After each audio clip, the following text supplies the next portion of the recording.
الحمد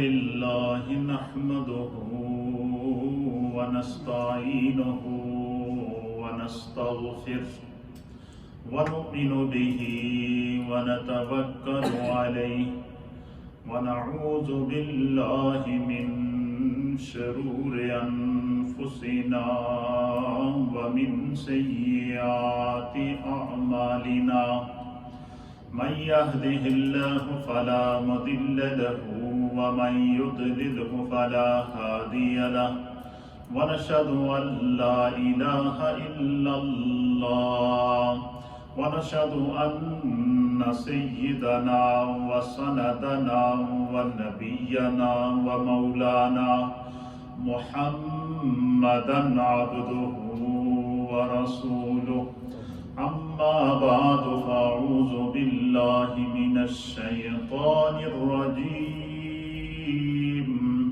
بسم الله الرحمن الرحيم ولله على الناس حج البيت من استطاع إليه سبيلا ومن كفر فإن الله غني عن العالمين آمنت بالله وصدق الله مولانا العظيم وصدق رسوله النبي الأمين الكريم إن الله وملائكته يصلون على النبي يا أيها الذين آمنوا صلوا عليه وسلموا تسليما اللهم صل وسلم على سيد الأنبياء والمرسلين وعلى آله الطيبين وأصحابه الطاهرين أجمعين الصلاة والسلام عليك يا سيدي يا رسول الله وعلى آلك وصحابك يا سيدي يا حبيب الله الصلاة والسلام عليك يا سيدي يا رسول الله وعلى آلك وصحابك يا سيدي يا رحمة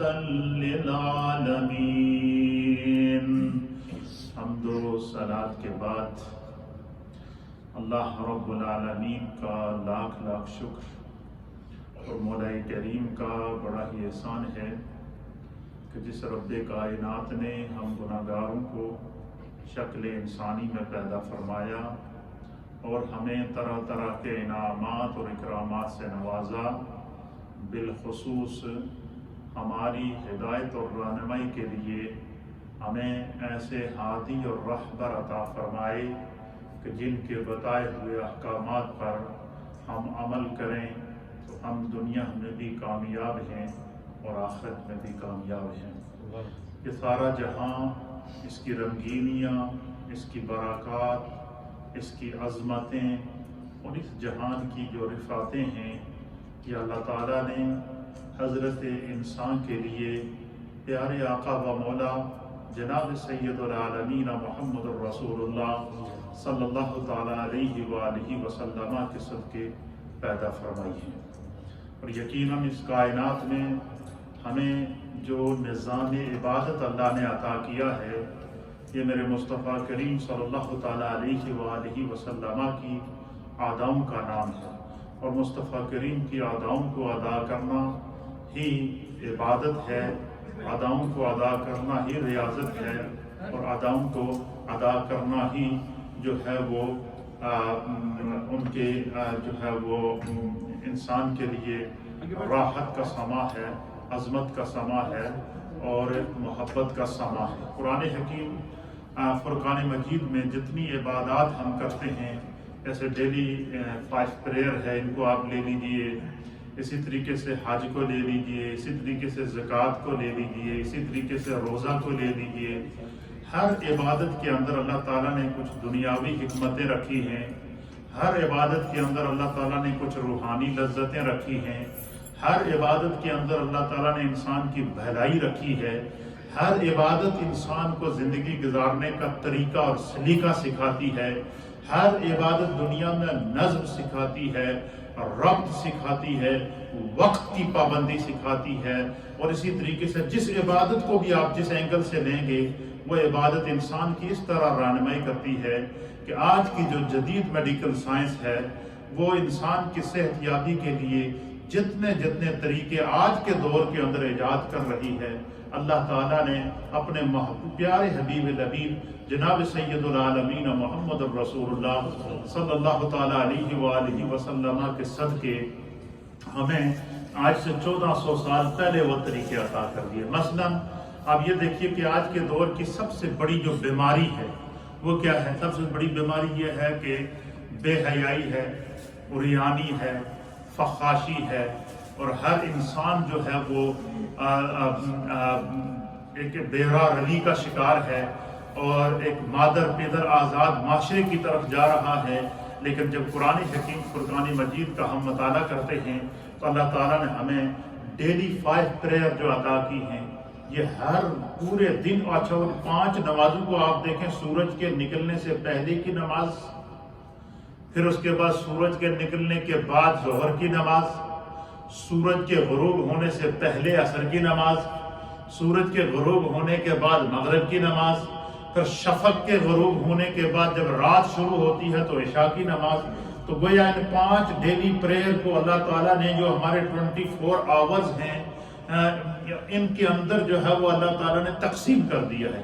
اچھا جب 24 آور ہم جو ہے وہ نماز کے لیے آئیں گے، عبادت کے لیے آئیں گے، ریاضت کے لیے آئیں گے، تو ہم آٹومیٹکلی اللہ رب العالمین کی طرف متوجہ ہوں گے، اور جب انسان اپنے رب کی طرف متوجہ ہوتا ہے تو پھر کیا ہوتا ہے؟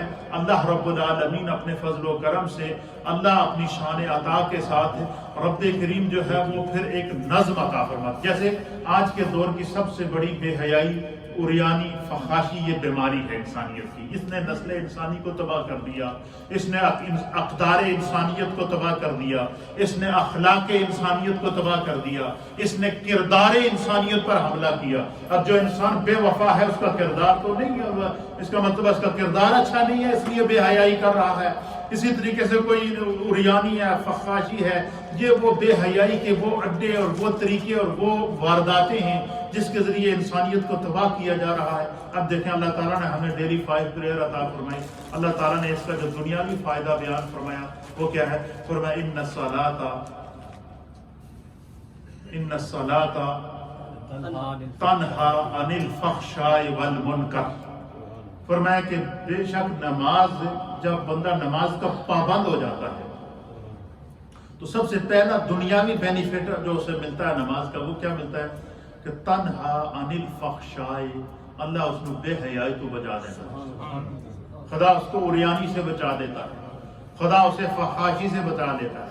اور پھر دوسرے مقام پر فرمایا کہ جو ہے وہ نماز کیا ہے کہ اللہ تعالیٰ نے نماز کو جو ہے وہ مقررہ وقت کے اوپر جو فرض کیا ہے، کہ نماز کو اللہ تعالیٰ نے ہر نماز کو اس کے وقت پر مقرر کیا ہے۔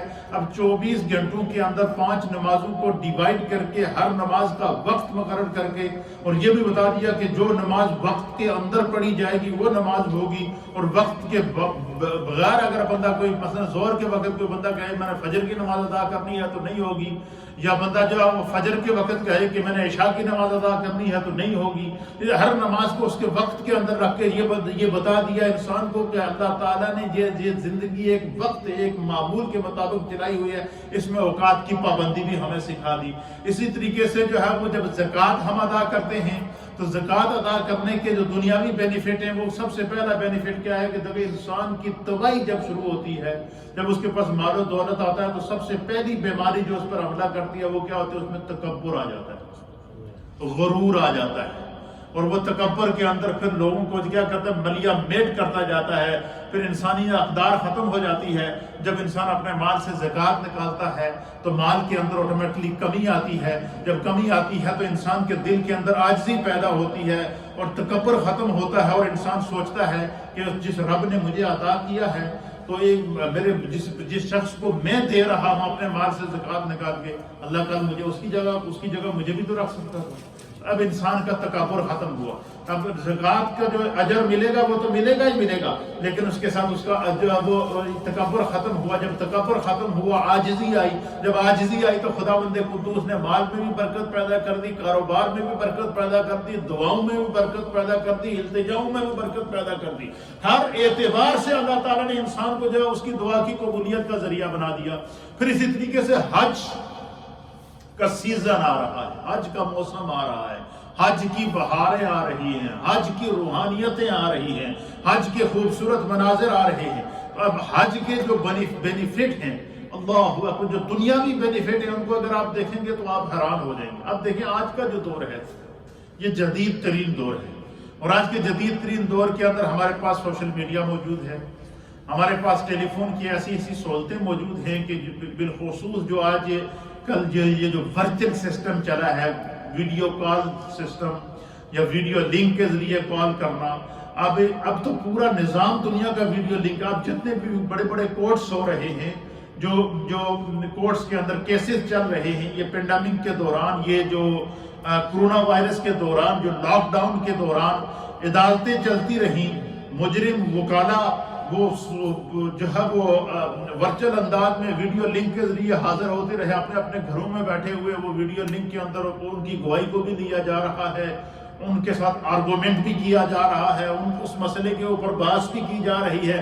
یہ آج کے دور کے اندر کیا ہو گئی، ترقی ہو گئی، دنیا کلوز ہوتی جا رہی ہے، کمیونیکیشن کا ایک رابطہ سسٹم موجود ہے، اور آج کے دور کے اندر یہ آج کے دور کی ترقی ہے۔ لیکن کبھی آپ نے نوٹ کیا ہے کہ جو ہمارے پاس احادیث کی کتب موجود ہیں، وہ حدیث کی جو کتب ہیں وہ ہزاروں کے اندر ہیں، ہزاروں کے اندر۔ آپ مثلا امام بخاری رحمۃ اللہ علیہ نے جو صحیح بخاری شریف کو مرتب کیا ہے، امام بخاری نے 6 لاکھ احادیث کے امام بخاری حافظ تھے۔ کتنی؟ نبی پاک کی 6 لاکھ احادیث کے امام بخاری حافظ تھے۔ مجھے بتائیں جو شخص قرآن کا بھی حافظ ہو اور حدیث کا بھی حافظ ہو، اس کا کیا مقام ہوگا؟ اور پھر جب نبی پاک کی احادیث کو حاصل کیا دل سے، اور جب ان کو یاد کیا اور ان پر عمل کیا، تو پھر نبی پاک کی بارگاہ سے مقبولیت ہو گئی۔ مقبولیت ہوئی تو ایک دن خواب دیکھتے ہیں امام بخاری رحمۃ اللہ علیہ کہتے ہیں کہ میں نے خواب دیکھا، اور خواب میں بڑا عجیب منظر یہ دیکھا کہ میں نبی پاک کی بارگاہ میں حاضر ہوں۔ ایک خوبصورت تخت لگا ہوا ہے، اور اس کے اوپر نورانی بستر بچھا ہوا ہے، اور سرکار دو عالم صلی اللہ تعالیٰ علیہ وآلہ وسلم اس بستر کے اوپر جو ہے وہ آرام فرما رہے ہیں، اور حضور کی طرف مکھیاں اڑ کر آ رہی ہیں۔ کیا آ رہی ہیں؟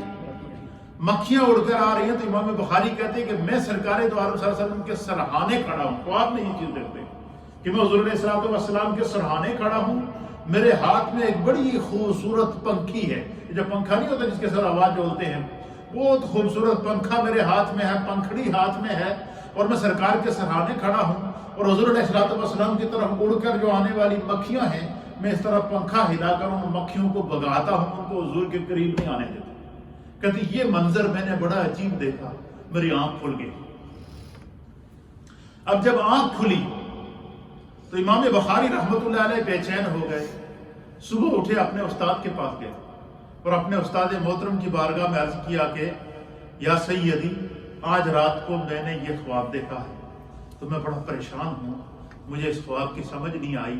تو استاد محترم نے کہا کہ محمد بن اسماعیل بخاری، تمہیں مبارک ہو۔ کیا فرمایا؟ تمہیں مبارک ہو کہ تو نے جو نبی پاک صلی اللہ علیہ وسلم کی احادیث کا علم حاصل کیا ہے، حضور کی احادیث کو یاد کیا ہے، سرکار دو عالم صلی اللہ تعالیٰ علیہ وسلم نے تمہاری اس محنت کو اپنی بارگاہ میں قبول کر لیا۔ یہ استاد نے پہلی اس کی کیا بتائی؟ تعبیر بتائی، اور فرمایا کہ یہ جو خواب میں تم نے دیکھا کہ حضور کی بارگاہ میں حاضر ہے، اس کا مطلب یہ ہے کہ حضور کی جو تو نے احادیث یاد کی ہیں، سرکار تمہارے اس عمل سے خوش ہے، یہ اس کی پہلی تعبیر ہے۔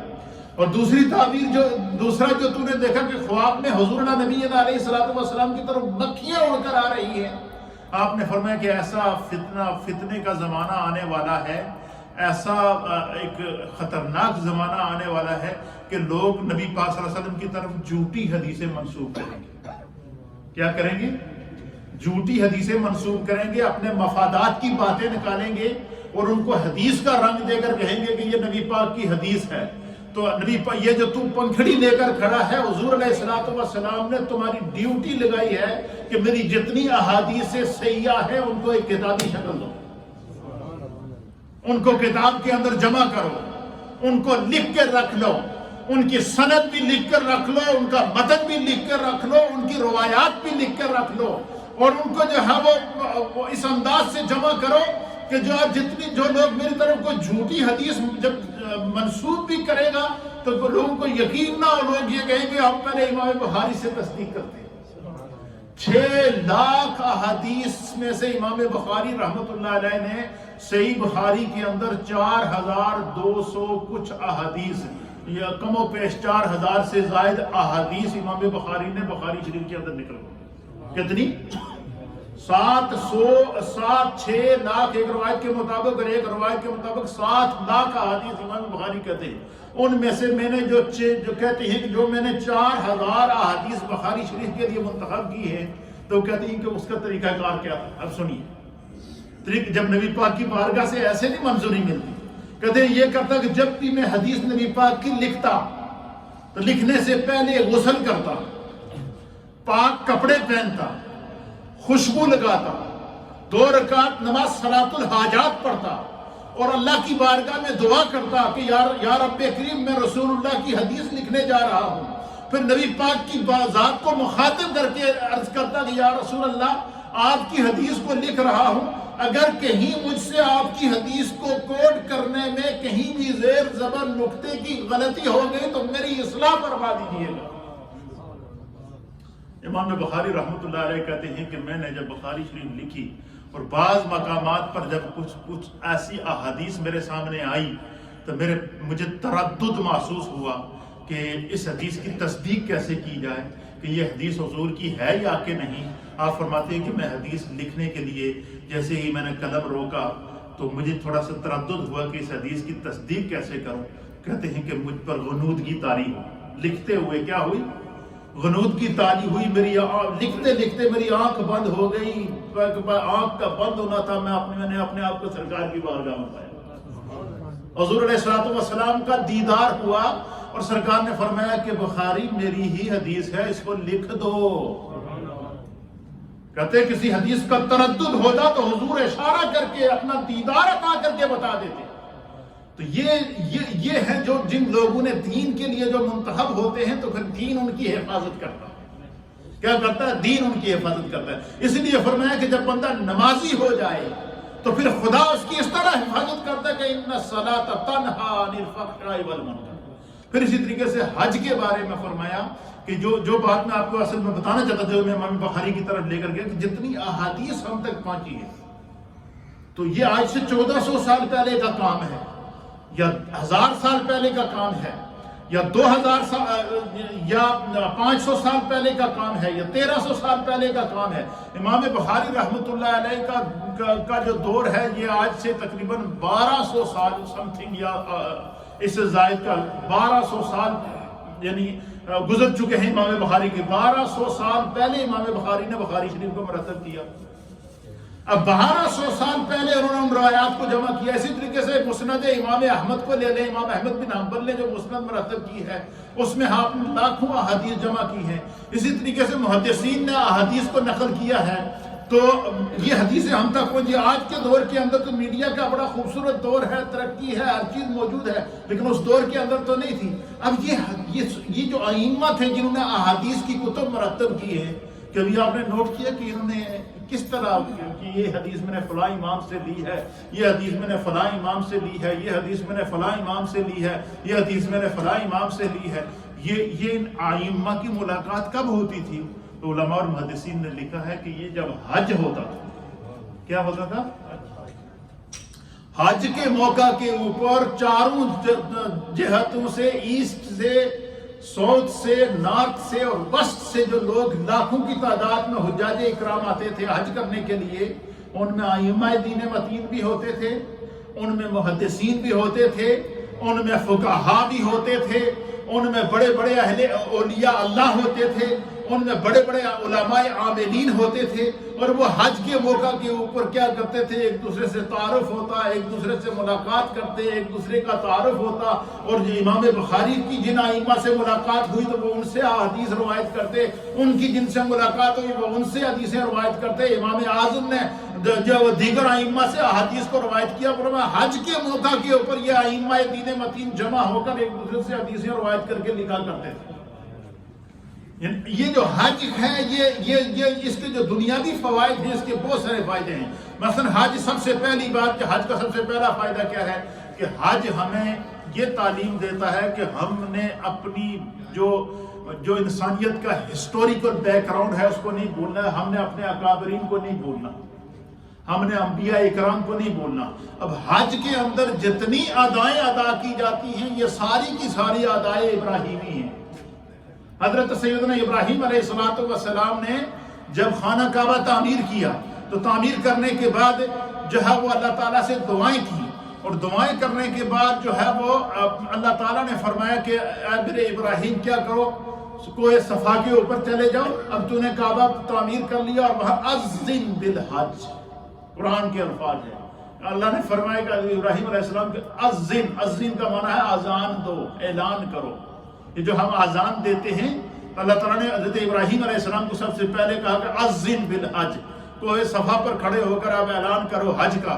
تو فرمایا کہ حضرت ابراہیم علیہ السلام نے عرض کی کہ بارے الہ، میری اتنی آواز کہاں ہے کہ میں تو ایک پہاڑ پر کھڑا ہو کر اعلان کروں؟ تو اللہ نے فرمایا کہ میرے ابراہیم تیرا کام آواز نکالنا ہے، تیری آواز قیامت تک آنے والی جو ہے وہ ہر روح تک پہنچے گی، اور جس نے تیری آواز پر لبیک کہا اس کو اللہ تعالیٰ حج نصیب کرے گا۔ تو حضرت ابراہیم علیہ السلام نے خانہ کعبہ پر کوہ صفا پر تعمیر کعبہ کے بعد جب اعلان کیا کہ لوگوں اللہ تعالیٰ نے حج فرض کیا ہے، تو فرمایا کہ روئے زمین کے اوپر اور قیامت تک آنے والی جتنی روئے ہیں انسانیت کی، ان تک وہ آواز پہنچی، اور جس نے حضرت ابراہیم علیہ السلام کی آواز پر لبیک کہا وہ زندگی میں حج ضرور کرے گا، حرمین طیبین ضرور جائے گا، خانہ کعبہ کی حاضری ضرور عطا فرمائے گا۔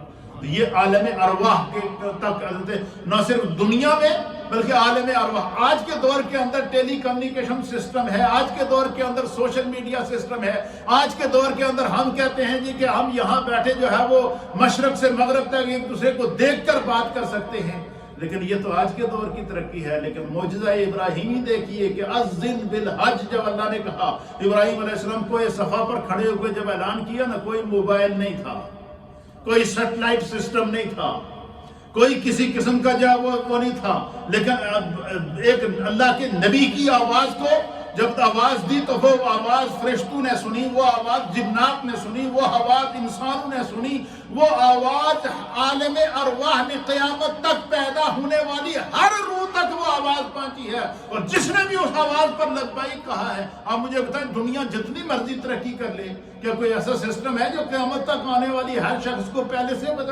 بتا دے؟ لیکن یہ اللہ تعالیٰ نے سسٹم پیدا کیا ہے، یہ سب سے پہلے ابراہیم علیہ السلام نے کر کے دکھایا۔ اچھا، پھر دوسری دعا آپ نے کی، خانہ کعبہ تعمیر ہوا، حضرت ابراہیم علیہ السلام نے دوسری دعا کی کہ یا اللہ، تو نے تیرا فضل و کرم ہے کہ تو نے یہ بیت اللہ مجھ سے تعمیر کرایا، اے اللہ میں تیری بارگاہ میں دعا کرتا ہوں، ربنا وبعث فیہم رسولا، اے اللہ میری اولاد میں سے ایک ایسا رسول پیدا فرما جو اس کعبے کا وارث ہو، اس کا متولی ہو، قیامت تک اس کعبے کی حفاظت کر سکے۔ یہ وہ دعا ہے جو حضرت ابراہیم علیہ السلام نے ہمارے پیارے آقا نبی علیہ السلام کے لیے کی۔ اللہ تعالیٰ نے حضرت ابراہیم علیہ السلام کی اس دعا کو قبول کیا۔ پھر آخری نبی جب حضور نبی علیہ السلام حضرت ابراہیم علیہ السلام کی اولاد میں سے آئے تو پھر قیامت تک کے لیے کعبہ سیف ہو گیا۔ تو اس سے پہلے جو ہسٹری ہے کعبے کی وہ بتاتی ہے، قرآن کہتا ہے منسیہ کہ کعبے کو بلا دیا گیا، طوفان نوح آیا تو مٹی آ گئی تو جگہ ہی بھول گئی. پھر اللہ تعالیٰ نے حضرت ابراہیم علیہ السلام کو اس کی نشاندہی کی، پھر ابراہیم علیہ السلام نے دعا کی، پھر قیامت تک کے لیے اللہ تعالیٰ نے خانہ کعبہ کو پروٹیکٹ کر دیا. کیوں؟ کہ خانہ کعبہ کو میرے مصطفیٰ کے قدم اور میرے مصطفیٰ کے ہونٹوں نے خانہ کعبہ کو چوم لیا تھا. مصطفیٰ کریم نے خانہ کعبہ کا طواف کیا، حج کیا، اور پھر اللہ تعالیٰ نے جو ہے وہ قیامت تک کے لیے کعبے کو سیف کر دیا. پھر اسی طریقے سے تیسری دعا حضرت ابراہیم علیہ السلام نے کی، اور تیسری دعا یہ کی کہ یا اللہ یہ کعبہ بھی میں نے تعمیر کر دیا، تو نے میری زبان سے اس کا حج کا اعلان بھی کرا دیا، اور میری اولاد میں سے رسول کی منظوری بھی دے دی کہ جو اس کعبے کی قیامت تک حفاظت کرے گا. اور تیسری دعا یہ کی کہ یا اللہ میں تو دنیا سے چلا جاؤں گا، لیکن قیامت تک میری آنے والی نسلوں میں، میری آنے والی اولادوں میں، قیامت تک آنے والی انسانیت کے اندر حضرت ابراہیم نے دعا کی کہ یا اللہ میرا ذکر باقی رکھنا. کیا فرمایا؟ قیامت تک آنے والی میری نسلوں میں میرا ذکر باقی رکھنا. اللہ تعالیٰ نے حضرت ابراہیم علیہ السلام کی تینوں دعاؤں کو قبول کیا کیا؟ تینوں دعاؤں کو قبول کیا، اور اس طرح قبول کیا کہ نبی علیہ السلام نے فرمایا کہ جب بھی تم نماز پڑھو اور نماز میں جب اتحیات پڑھو تو اس کے بعد جب درود پڑھو تو درود کس طرح پڑھو؟ اللہم صلی علی سیدنا محمد وعلی آل سیدنا محمد کما صلیت علی ابراہیم وعلی آل ابراہیم انکا حمید مجید. آپ مجھے بتائیں کیا ہر نماز کے اندر ہم حضرت ابراہیم علیہ السلام کا نام لیتے ہیں یا نہیں لیتے؟ وجہ کیا ہے؟ یہ وہ اخلاص تھا کہ حضرت ابراہیم علیہ السلام کو اپنے رب کو راضی کرنے کے لیے آگ سے گزرنا پڑا. آگ کے اندر ڈال دیا گیا، 40 دن تک آگ جلتی رہی. نمرود نے جو ہے وہ تمام طرح کی لکڑیاں لا کر آگ کو جلایا، اور آگ جل رہی ہے، آگ کے شعلے آسمانوں سے باتیں کر رہے ہیں. لیکن کیا ہوا؟ یا نار، اللہ نے فرمایا یا نار کونی بردم و سلام علی ابراہیم، کہ آگ تیرا کام جلانا ہے لیکن آج ابراہیم پر گلزار ہو گئے. آگ کے اندر سے گزر گئے، بیٹے کی گردن پر چھری چلا دی، صرف یہ کہ میرا رب مجھ سے راضی ہو جائے. جب ہر آزمائش سے گزر گئے، اللہ تعالیٰ نے آپ کو، آپ کی اولاد میں، آپ کی نسلوں میں سے تو بنی اسرائیل کے انبیاء بھی حضرت ابراہیم کی نسل میں سے ہیں، اور بنی اسماعیل کے انبیاء میں میرے مصطفیٰ کریم بھی حضرت اسماعیل علیہ السلام، حضرت ابراہیم علیہ السلام کی نسل میں سے ہیں. یعنی دونوں نبیوں کی نسلیں آ کر ابراہیم علیہ السلام پر جمع ہو جاتی ہے. بنی اسرائیل کے انبیاء بھی حضرت اسحاق علیہ السلام کی اولاد ہیں، اور جب نبی پاک صلی اللہ تعالیٰ علیہ وسلم حضرت اسماعیل علیہ السلام کی اولاد میں سے ہیں. اور ان دونوں انبیاء بنی اسرائیل کا اور انبیاء نبی بنو ہاشم جناب محمد رسول اللہ صلی اللہ تعالیٰ علیہ وسلم کا، ان کا سلسلہ آ کر حضرت ابراہیم علیہ السلام پر مل جاتا ہے. اور پھر دعا کی کہ بارے الہ، جس طرح تو نے میرے ہاتھوں سے کعبہ تعمیر کرایا، جس طرح تو نے مجھ سے میرے ذریعے حج کا اعلان کرایا، اور قیامت تک لوگ جب وہ حج کرتے رہیں گے، اور قیامت تک اور آنے والی ارواح تک میری آواز کو تو نے پہنچایا، اے اللہ میرے ذکر کو باقی رکھنا. تو نبی پاک صلی اللہ علیہ وسلم نے پھر کہا کہ آپ ہر نماز میں جس طرح مجھ پر درود پڑھتے ہو، اس طرح ابراہیم علیہ السلام کا نام لے کر ان پر درود بھیجو گے. کیوں؟ حضور نے فرمایا کہ ابراہیم علیہ السلام نے اللہ سے دعا کی تھی کہ یا اللہ میری قیامت تک آنے والی انسانیت میں میرا ذکر باقی رکھنا، میرا تذکرہ باقی رکھنا. تو قیامت تک آنے والی، اب مجھے بتائیں کہ قیامت تک آنے والی انسانیت ابراہیم علیہ السلام کا ذکر کرتی رہے گی ان پر دعا. اچھا حج کیا ہے؟ اچھا تو حج ہمیں یہ تعلیم دیتا ہے کہ انسان اگر اخلاص کے ساتھ کوئی کام کرے، خلوص دل کے ساتھ کوئی کام کرے، اس عمل کے اندر ریاکاری موجود نہ ہو، اس عمل کے اندر دکھاوا موجود نہ ہو، اس عمل کے اندر کسی قسم کا تکبر موجود نہ ہو، اس عمل کے اندر کسی قسم کی جو ہے وہ برائی موجود نہ ہو، تو فرمایا کہ وہ عمل جو ہے انسانیت کے لیے سند بن جاتا ہے، یادگار بن جاتا ہے. حج کیا ہے؟ حج یادگار ابراہیم. حضرت ابراہیم علیہ السلام نے اپنے رب کو راضی کرنے کے لیے جن آزمائشوں سے گزرے نا، ان مقامات کو اللہ تعالیٰ نے حج کے لیے، حاجی کے لیے ان کو دورانہ جو ہے وہ حاجی کا عمل بنا لیا. مثلا حضرت سیدہ ہاجرہ رضی اللہ تعالی عنہا نے حضرت اللہ تعالیٰ نے حکم دیا کہ اپنے بیٹے اسماعیل کو اور اپنی بیوی ہاجرہ کو بیابان جنگل کے اندر چھوڑ کر آؤ۔ لیکن آج کے دور میں انسان بڑا فلسفی بنتا ہے، کہتا ہے میں بڑا عقل مند ہوں، یہ بات میرے عقل کو گمان نہیں کر سکتی جی، یہ بات عقل نہیں مانتی جی کہ بچوں کو اور بیوی کو اٹھاؤ اور جا کے جنگل میں چھوڑ کر آؤ۔ یہ آج کے دور میں لوگ تبصرہ کرتے ہیں کہ اس طرح کی کوئی سچویشن آ جائے، لیکن حضرت ابراہیم علیہ السلام نے ایسا نہیں، انہوں نے کہا کہ میرا رب چاہتا ہے۔ آپ نے جب کہا حضرت ہاجرہ سے کہ بھائی میں تمہیں لے کے جا رہا ہوں، تو آپ کو جب لے کر گئے تو انہوں نے کہا جی کہ اللہ کا حکم ہے تو آپ ہمیں چھوڑ دیجئے اسی کے سہارے پر۔ تو جب وہاں پر چھوڑا تب اسماعیل علیہ السلام کو جب پیاس لگی تب حضرت ہاجرہ کبھی صفا پہ جا رہی ہیں، کبھی مروہ پہ جا رہی ہیں، دونوں پہاڑیوں پہ دوڑ رہی ہیں، 7 چکر آپ نے لگائے کہ کہیں سے پانی مل جائے، لیکن واپس بھاگ کے پیچھے آتی تھی کہ کوئی درندہ کوئی جنگلی جانور نکل کر اسماعیل علیہ السلام کو کھا نہ لے، نقصان نہ پہنچا لے۔ تو اتنے میں حضرت اسماعیل علیہ السلام نے پاؤں کی ایڑی جب زمین کے اوپر ماری نا تو وہاں سے پانی کا چشمہ نکلا، اور وہ کون سا چشمہ ہے؟ آب زمزم۔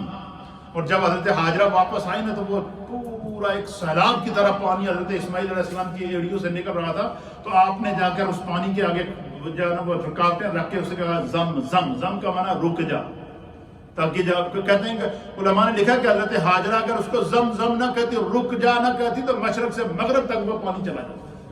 اچھا، اب حضرت اسماعیل علیہ السلام کے پاؤں کی ایڑی سے وہ پانی کا چشمہ نکلا، اور وہ پانی اسماعیل علیہ السلام کی پاؤں کی ایڑی سے نکلنے والا پانی اللہ تعالیٰ نے قیامت تک کے لیے اس کو شفا بنا دیا، آب شفا بنا دیا۔ حضور نے فرمایا کہ جو بندہ آب زمزم جس نیت سے پیے گا اس کو اس بیماری سے شفا مل جائے گی۔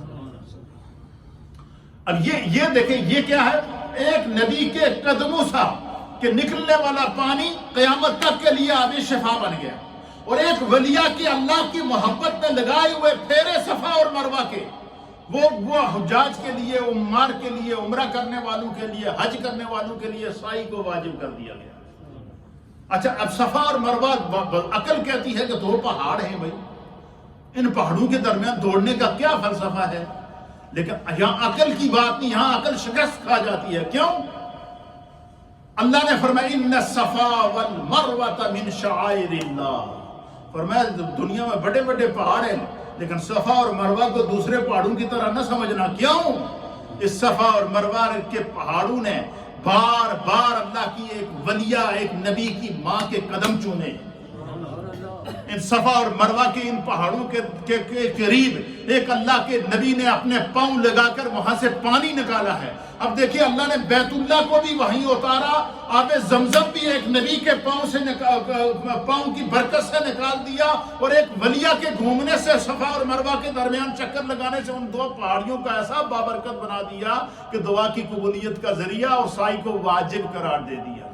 اب مجھے بتائیں کہ یہ اب یہاں سے جہاں اور مسئلے سمجھ میں آئے وہاں یہ مسئلہ سمجھ میں آ گیا کہ یہ جو کہتے ہیں کہ آپ انبیاء اکرام کے مزارات پر جاتے ہیں، اولیاء اللہ کے مزارات پر جاتے ہیں، اور ان مزارات کو آپ مقامات مقدسہ کہتے ہیں، یہ کہاں سے ثابت ہے جی؟ یہ تو بعض لوگ تو اس حد تک گزر جاتے ہیں، نعوذ باللہ یہ تو شرک کے اڈے ہیں، نعوذ باللہ من ذالک۔ ہم کہتے ہیں کہ بھائی تمہاری عقل پر اگر پردہ پڑ گیا ہے تو اس میں ہمارا کیا قصور ہے؟ اب مجھے بتائیں صفا اور مروہ بھی تو 2 پہاڑی ہیں نا، کیا ہے؟ ایک پہاڑ ایک کونے میں ہے، دوسرا پہاڑ دوسرے کونے میں ہے۔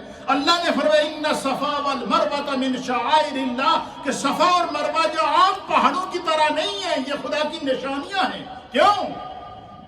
ان پہاڑوں نے، ان دونوں پہاڑوں کے بیچ میں اللہ کے نبی کی ماں کی حفاظت کی گئی ہے۔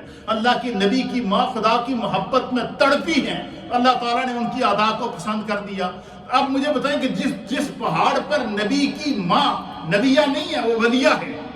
حضرت ہاجرہ نبیہ نہیں ہے، ولیہ ہے، اور حضرت ہاجرہ کے قدم لگنے سے اگر صفا اور مروہ کی پہاڑی جو ہے وہ شاعر اللہ بن سکتی ہے، تو مجھے بتائیں کہ جس جگہ خود نبی موجود ہو، جس مزار کے اندر، اس جگہ کا کیا عالم ہوگا، اور پھر اس مزار پر انوار کے حقائق کا کیا عالم ہوگا کہ جس پر خود سید الانبیاء موجود ہے۔ اسی لیے علماء اور محدثین نے لکھا ہے کہ نبی پاک صلی اللہ علیہ وسلم جس قبر مبارک کے اندر آپ آرام فرما ہیں، اور قبر کی وہ مٹی جو حضور علیہ السلام کی جسم کو ٹچ کر رہی ہے، جسم کو مس کر رہی ہے، فرمایا وہ عرش الہی سے اور خانہ کعبہ سے بھی افضل ہے۔ کیوں؟ کہ اس کو نبی پاک صلی اللہ علیہ وسلم کے ساتھ قربت مل گئی ہے۔ یعنی ایک مٹی کو اگر سرکار کے جسم کے ساتھ ٹچ ہونے کا یہ مقام ہے، تو مجھے بتائیں کہ جہاں اللہ کی ولیہ کے قدم لگے ہیں، جس کو اللہ نے ان صفا والمروہ من شعائر اللہ کہہ کر کے نشانیاں قرار دیا ہے، تو اس سے مقامات مقدسہ کا احترام کرنے کی بھی تعلیم ہمیں مل گئی۔ پھر اسی طریقے سے جب نبی پاک صلی اللہ علیہ وسلم کو معراج ہوئی تو اللہ تعالیٰ نے فرمایا کہ مسجد اقصیٰ تک اللہ تعالیٰ جب مسجد حرام سے مسجد اقصیٰ پہ لے گیا تو اللہ نے فرمایا الذی بارکنا حولہ، ہم نے مسجد اقصیٰ کے گرد برکتیں رکھی۔ اور وہ برکتیں کیا ہیں؟ فرمایا کہ وہاں مفسرین نے لکھا کہ وہاں پر وہ برکتیں، ان برکتوں سے مراد یہ کموں پہ 1.25 لاکھ انبیاء اکرام کے مزارات ہیں۔ انبیاء کے مزارات کو اللہ تعالیٰ نے برکتوں کا مقام قرار دیا ہے۔ تو یہ جو مقامات مقدسہ ہیں جن کے ساتھ اولیاء کاملین کی، علماء عاملین کی، انبیاء اکرام کی جن کے ساتھ نسبت ہو جائے، وہ ان کو اللہ تعالیٰ شاعر اللہ کہہ رہا ہے۔ تو پھر مجھے بتائیں کہ حج کی آپ فلسفے کو دیکھیے، فلسفہ حج کیا ہے؟ ہم میدان عرفات میں جاتے ہیں، ایک میدان ہے، اس کے گرد بڑے بڑے پہاڑ ہیں، بڑے بڑے پتھر ہیں۔ عقل کہتی ہے یار اتنا سفر کر کے آیا ہوں، اتنا پیسہ خرچ کر کے آیا ہوں، تو یہ بھی جو ہے وہ آ کر بس اس میدان کے اندر بیٹھو گے اور دھوپ پڑ رہی ہے لیکن بندہ بالکل محو ہوتا ہے۔ وجہ کیا ہے؟ اس میدان، اس بے آو گیا میدان کے اندر حضرت ابراہیم علیہ السلام نے چکر لگائے تھے۔ وہ عرفات کا وہ میدان تھا جہاں پر اللہ تعالیٰ نے حضرت آدم علیہ السلام اور حضرت حوا کو ملاقات کرائی تھی۔